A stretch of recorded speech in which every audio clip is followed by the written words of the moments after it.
Hello everyone, welcome to my YouTube channel. आज हम इस वीडियो में क्लास 11th का नया चैप्टर नंबर 4 समतल में गति शुरू करने जा रहे हैं। इससे पहले का चैप्टर हमने सररेखीय गति पढ़ा था, उसमें हमने विस्थापन, वेग, त्वरण आदि को समझा था। इस वीडियो में हम बात करेंगे समतल में गति के बारे में, और समतल में गति, वेग, त्वरण आदि इनको भी हम समझेंगे।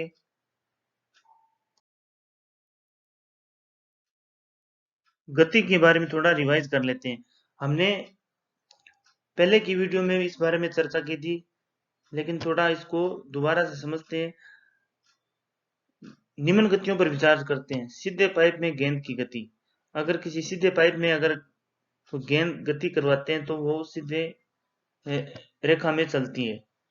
तो कोई भी वस्तु अगर सीधी रेखा के अनुदिश गति करती है तो वह सररेखीय गति उसको कहा जाता है। तो इसके बारे में हमने पहले का जो चैप्टर है उसमें अपने समझा था, और सररेखीय गति से संबंधित विभिन्न विस्थापन, वेग, त्वरण को भी अपने समझा था। दूसरा, अगर एक गेंद को कुछ वेग से फेंका जाए तो उसकी गति को अपने देखते हैं, तो उसमें क्या होता है, गेंद कुछ देर ऊपर जाकर वापस धरातल पर आ जाती है। लेकिन उसकी गति को अगर अपने ध्यान से देखें तो वो गेंद ऊपर भी जा रही है और आगे भी जा रही है।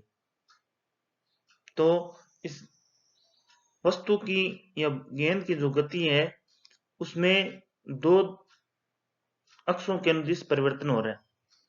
तो अगर किसी वस्तु में दो अक्षों के अनुदिश इस प्रकार परिवर्तन होता है तो वह या उसकी गति को अपने समतल में गति कहते हैं, यानी उस वस्तु की गति समतल में गति मानी जाती है। इसी प्रकार एक कमरे में मक्खी की गति को अगर अपने देखें तो उसमें क्या होगा, तीन अक्षों के अनुदिश परिवर्तन होता है, एक्स अक्ष, वाई अक्ष, जेड अक्ष, ये अपने मान सकते हैं। तो इस प्रकार की गति मुक्त आकाश में या त्रिविमीय गति कहलाती है।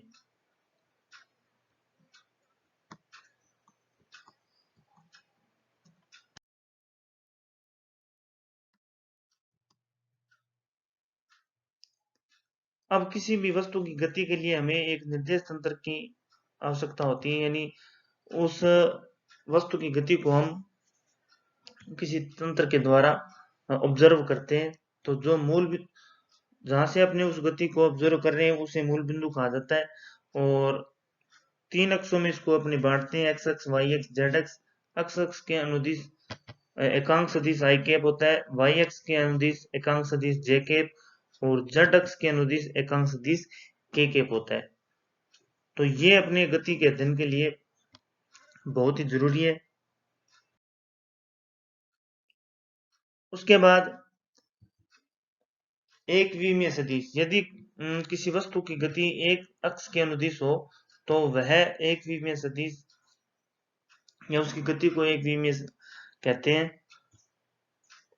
तो सदिश को किस प्रकार से व्यक्त करते हैं, जैसे एक्स अक्ष के अनुदिश अगर सदिश है तो उसको एक्स आई कैप द्वारा प्रदर्शित किया जाता है। एक्स यहाँ पर परिमाण है, आई कैप उसकी दिशा है, और वाई अक्ष में होगा तो उसे वाई जे कैप द्वारा प्रदर्शित किया जाएगा, और जेड अक्ष में होगा तो जेड के कैप द्वारा प्रदर्शित किया जाता है। जैसे किसी वस्तु का वेग एक्स दिशा में 2 मीटर प्रति सेकंड है तो उसका वेग किस प्रकार लिखेंगे अपने 2 आई कैप द्वारा। दूसरा, इसमें द्विविमीय सदिश।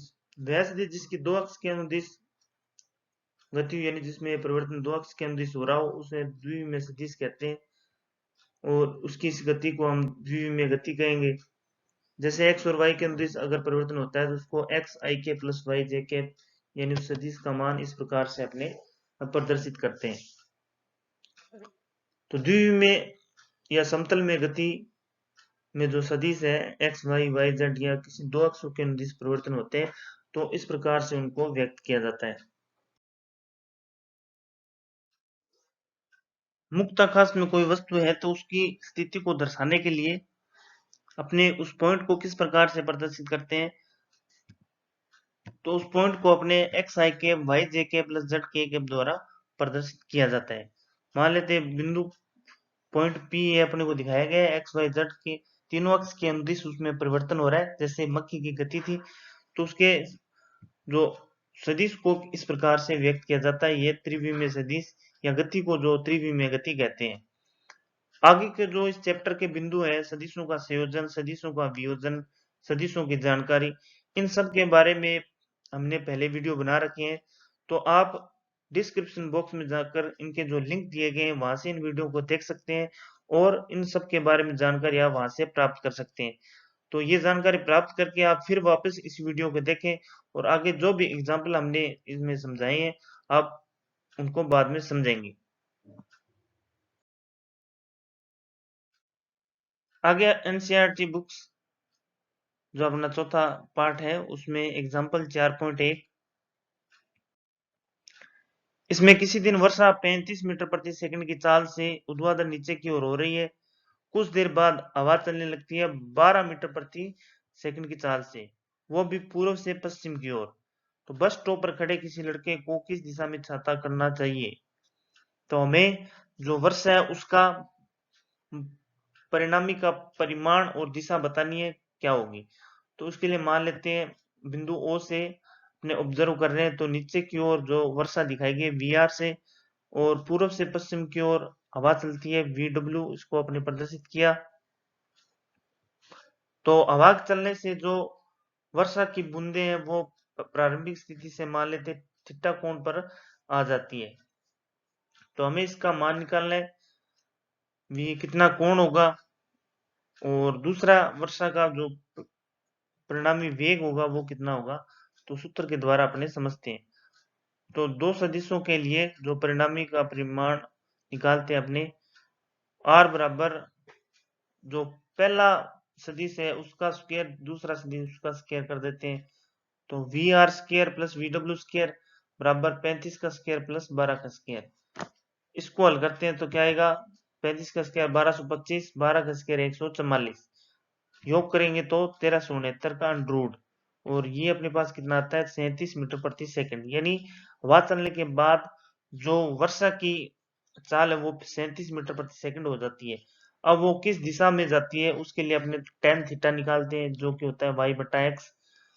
तो यहाँ पर वाई और एक्स क्या होगा, तो जिस भुजा के साथ कोण बनाया गया उसे एक्स मानेंगे, दूसरी भुजा अपने आप वाई हो जाएगी।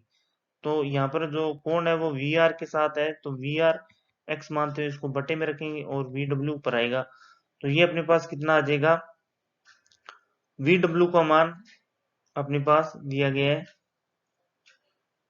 12 और वी आर का मान 35, इसको हल करेंगे तो 0.343 आएगा और थीटा बराबर टेन इनवर्स 0.343 का मान लगभग होता है 19 डिग्री। कहने का मतलब लड़के को जो छाता है ऊर्ध्वाधर तल से 19 डिग्री का कोण बनाते हुए रखना होगा पूर्व दिशा की ओर। तो ये देखिए इस चित्र में अपने को प्रदर्शित किया गया है जो छाता है वो पूर्व दिशा की ओर है और ये थीटा अपने को कितना बनाया है 19 डिग्री पर। यानी 19 डिग्री पर अगर वो रखेगा तो उसे बरसात नहीं लगेगी।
नेक्स्ट अपने पास 4.2 चित्रानुसार दो सदिशों ए वेक्टर व बी वेक्टर के बीच का कोण थीटा दिया हुआ है।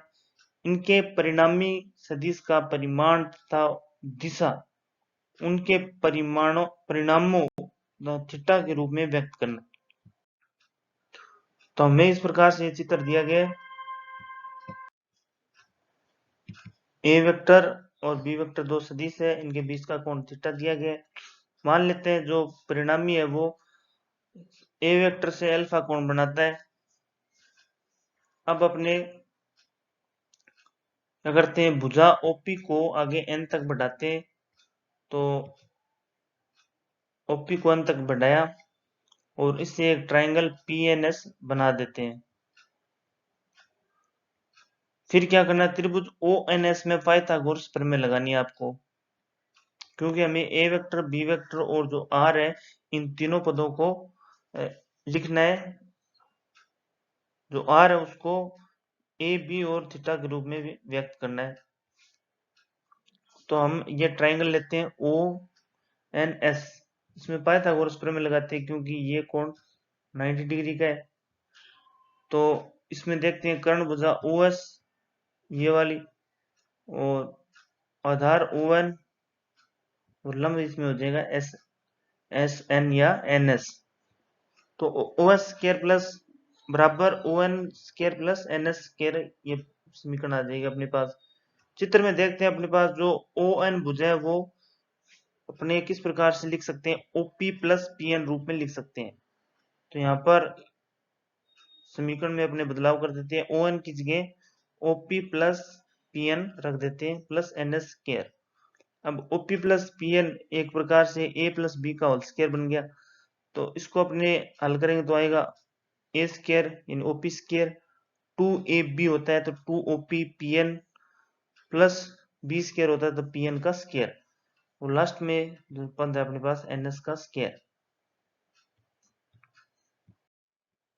अब इसमें लास्ट के जो दो पद है पी एन स्क्वायर और एन एस स्क्वायर, इसको चित्र में देखते हैं। पी एन स्क्वायर ये वाली भुजा है और एन एस स्क्वायर ये वाली भुजा है। तो अगर ये छोटे वाला ट्राइंगल लेते हैं तो ये क्या है, कर्ण भुजा होगी। तो कर्ण भुजा किसके बराबर होती है, आधार स्क्वायर प्लस लंब स्क्वायर के। कहने का मतलब पी एन स्क्वायर और एस एन स्क्वायर को अपने किसके बराबर लिख सकते हैं, पी एस स्क्वायर के बराबर। तो इन दोनों की जगह मैंने यहाँ पर लिख दिया पी एस स्क्वायर। ये समीकरण नंबर 1 अपने पास आएगी। अब इस एक नंबर समीकरण में ओ एस का मान अपने को पता है आर है, ओपी का मान हमें पता है ए है, पीएन का मान हमें पता नहीं है और इसमें पीएस का मान भी हमें पता है बी है। तो पीएन का मान ट्राइंगल पीएसएन से निकालते हैं। तो पीएनएस में देखते हैं अपने पीएन भुजा ज्ञात करनी है। तो पीएन बटे पीएस भुजा अपने को ज्ञात है। तो पीएन बटा पीएस यानी ये बना आधार बटे कर्ण, ये क्या होता है कोस थीटा। तो पीएन बराबर पीएस कोस थीटा हो गया। ये इक्वेशन 1 में यहाँ इसमें रख देंगे। तो समीकरण ये जो दो है इसमें मान रख देंगे। तो क्या आएगा अपने पास, ओ एस स्क्वायर बराबर OP square plus two OP P N की जगह आएगा पी एस कोस थीटा। अब सभी का मान रख देते हैं। तो ओ एस का आया आर स्क्वायर, ओपी का चित्र में देखेंगे ए स्क्वायर और फिर two A B, P S का मान देखो, पी एस का मान बी कहां से है, क्योंकि ये समांतर चतुर्भुज है, आमने सामने की भुजा बराबर होगी। तो B cos theta plus B square या आर का मान under root A square plus two A B cos theta plus B square. इस प्रकार दो जो सदिश है उनका परिणामी का परिमाण कितना आया इस समीकरण द्वारा व्यक्त कर सकते हैं। अब दिशा ज्ञात करते हैं। दिशा ज्ञात करने के लिए देखो अपने को मान लेते हैं भी ए वेक्टर से अल्फा कोण बनाते हैं। अब अपने को अल्फा का मान ज्ञात करना है। तो त्रिभुज ओ एन एस लेते हैं अपने, ओ एन एस के अंदर टेन अल्फा। तो टेन क्या होता है, लंब बटे आधार। तो इसमें लंब भुजा कौन सी होगी, कोण के सामने वाली एस एन बटे आधार है ओ एन भुजा। अब tan अल्फा बराबर ON को फिर क्या अपने चित्र से क्या लिख सकते हैं, OP प्लस PN। तो tan अल्फा बराबर SN plus OP plus PN, ये समीकरण नंबर अपने पास 2 आ जाएगी, समीकरण नंबर 3 आ जाएगी। फिर त्रिभुज PNS में अपने को PN का मान ज्ञात करना है, SN का मान ज्ञात करना है। इन दोनों का मान हमें पता नहीं है, तो इस त्रिभुज से अपने दोनों का मान निकालते हैं। तो पहले लिखेंगे SN बटे PS, SN बटा PS, ये किसके बराबर होगा, लंब बटा कर्ण, जो कि होता है साइन थीटा। तो यहाँ से SN का मान आएगा PS साइन थीटा। इसी प्रकार वापस इसी त्रिभुज में अपने PN का मान निकालना है, तो PN को ऊपर रखेंगे बटे PS अपने को पता है, तो ये बनेगा cos थीटा। तो कुल मिला के बनेगा PN बराबर PS cos थीटा। तो ये सभी मान समीकरण नंबर 3 में रख देंगे। समीकरण 3 में रखेंगे तो टेन अल्फा क्या बनेगा, देखिए टेन अल्फा बराबर SN का मान रखेंगे PS साइन थीटा, और PN का मान रखेंगे तो OP पहले से, और PN की जगह आ जाएगा PS cos थीटा। अब इन सभी का मान चित्र से देखते हैं। PS की जगह क्या होगा, PS भुजा ये, तो ये B, तो B साइन थीटा, और OP क्या है इसमें, ये वाली भुजा, तो यह आ जाएगा AB cos थीटा। तो यहाँ से अल्फा का मान क्या है, tan inverse B sine theta बटे में A plus B cos theta, जो कि परिणामी सदिश की दिशा है।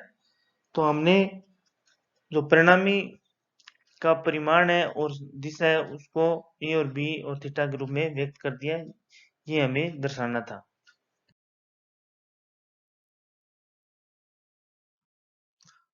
तीसरा एग्जांपल है अपने पास, एक मोटर बोट उत्तर दिशा की ओर 25 किलोमीटर प्रति घंटा के वेग से गतिमान है। इस क्षेत्र में जल धारा का वेग 10 किलोमीटर प्रति घंटा है। जल धारा की दिशा है दक्षिण से पूर्व की ओर 60 डिग्री पर, ये यहाँ पर डिग्री में दिया गया है। तो मोटर बोट का परिणामी वेग निकालिए, वो किस दिशा में होगा और उसका मान कितना होगा। इस प्रश्न को डायग्राम के अंदर अपने देखते हैं। एक जहाज जो कि उत्तर की दिशा में 25 किलोमीटर प्रति घंटा के वेग से गतिमान है। अब जो जल की दिशा है वो अपने को बताया गया है दक्षिण से पूर्व की ओर, और ये कोण कितना बनाता है, 60 डिग्री पर। तो ये जो दिशा है वो पानी की है, इस दिशा में बह रही है, पानी जो इस दिशा में चल रहा है। तो क्या होगा, इस पानी के बहाव के कारण ये जो बोट है वो किस दिशा में चली जाएगी, वो थोड़ा इस दिशा में झुकने लगेगी, क्योंकि ये जो बोट है वो इस दिशा में जाना चाहती है, लेकिन पानी का बहाव जो है उसको इस दिशा में वो खींचेगा। तो कुल मिला के उसका परिणामी जो है इस रेखा द्वारा अपने प्रदर्शित कर रहे हैं, यानी वो इस पथ पर गति करेगी, परिणामी उसका यहाँ प्राप्त होगा। परिणामी का मतलब है जो बोट है उस पानी की धारा के कारण किस दिशा में जाएगी। तो खुद की गति उत्तर दिशा में, और पानी जो है वो दक्षिण पूर्व की ओर है, तो ये पानी बोट जो है इस दिशा में जाने का प्रयास करेगी। तो हमें मोटर बोट का परिणामी वेग निकालना है। तो परिणामी का सूत्र क्या होता है, a² plus 2ab cos theta plus b square. Theta जो है दो सदिशों के बीच का कोण है, तो यहाँ पर सदिशों के बीच का कोण अपने को दिया नहीं है, लेकिन दक्षिण से पूर्व तक जो पानी का बहाव वो 60 डिग्री दिया है। तो यहाँ पर पानी का जो वेग है वो यहाँ से लेकर और मोटर बोट इस दिशा में जा रही है, तो ये कोण कितना हुआ, यहाँ तक 60 है, तो यहाँ से यहाँ तक ये 120 डिग्री अपने को प्राप्त होगा, क्योंकि टोटल 180 डिग्री है, तो थीटा अपने को 120 प्राप्त होगा। तो ये मान यहाँ पर रख देते हैं।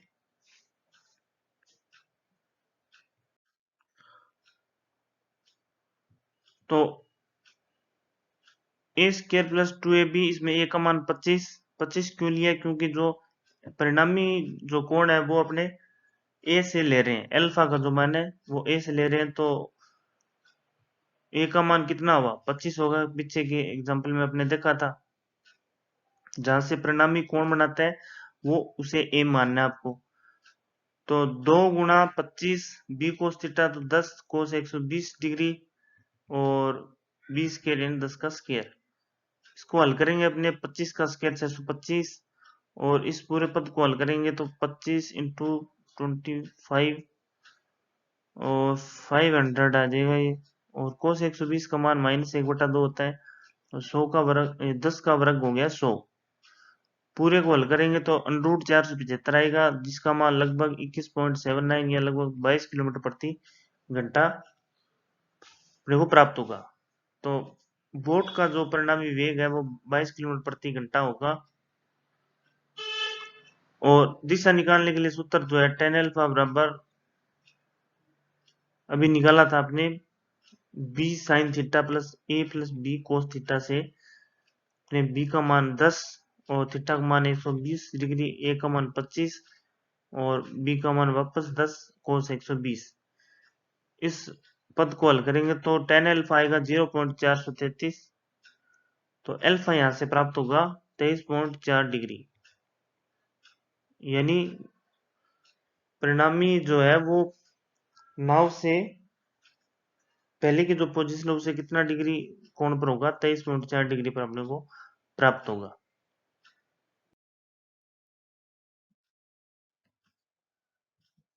तो इस वीडियो में हमने समतल में गति से संबंधित कुछ एग्जांपल्स किए, और इसके जो बेसिक्स हैं वो पहले की वीडियो में आप वहां जाकर जरूर देखें, तभी आपको ये एग्जांपल समझ में आएंगे। तो वीडियो अच्छा लगे तो इसे लाइक शेयर जरूर करें, और आने वाली वीडियो अपने displacement and velocity in plane, तो वो जरूर देखें। Thank you.